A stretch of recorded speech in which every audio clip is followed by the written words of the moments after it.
Now, step number 3, you got to position the price correctly. You got to know your sold homes, your pending homes, your active listings. You got to then sort them by similarity. Because just because a home is located in the same neighborhood does not mean it's comparable to your home. Right. You have A's, in my opinion, which look like 2025. You have B's, which look like 2010. And you have C's, which look like 1992 or 1989. You'll always recognize a C. Because when you walk into the kitchen, you will put your eyeballs on the wall. And there will be green vines on that wallpaper.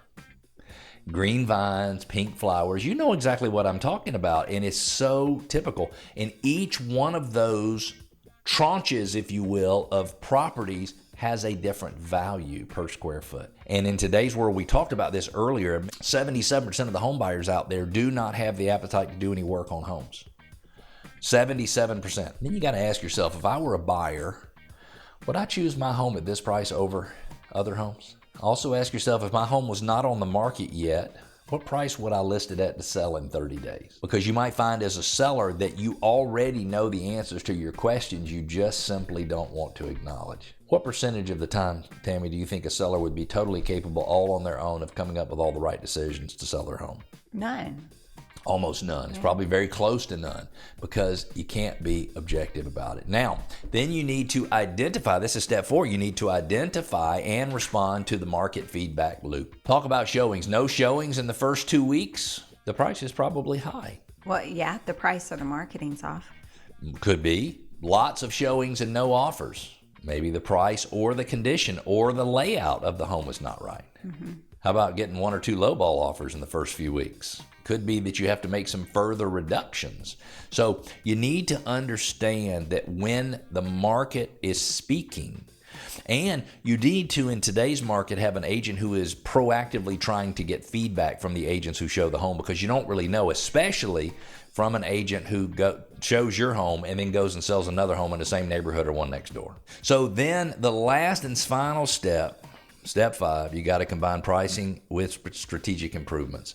You got to prioritize low cost, high impact updates. I'm saying paint. I'm saying lighting. I'm saying sometimes flooring. It sounds like it'd be expensive, but it's not. Landscaping. Fixtures. Doorknobs. Oh yeah, when the doorknobs are old and brass and all, and just put new black ones on. Or I guess today they'd probably be more chrome or polished nickel. Right. Today. Even the interior doors. Yep. You know, because that doesn't require any construction, but sometimes you see the doors that are all flat, one pane. Yep. And putting a 6-pane door in. How about buyer incentives, rate buy downs, closing costs, pre-inspections? Yeah, I'm a fan of that to some regard. I'm not a fan of let's hit the market and already start telling people, you know, hey, we're offering you an incentive for this. Like, let's hit the market right. Yeah. Let's hit it right the first time. Instead of giving, carpet incentive. Yeah. I'm just telling you already up front before you visit the house, the carpet sucks. The carpet sucks, exactly. Now, there are some possibilities of providing rate buy downs. And so sometimes you could reduce your price $10,000, or you could spend $10,000 to buy down the rate and make a 1 point difference in the rate. I'm just making this up. So instead of it being 6.5%, it'd be 5.5%. And sometimes that might be the thing that would get the buyer over the edge. You just never know.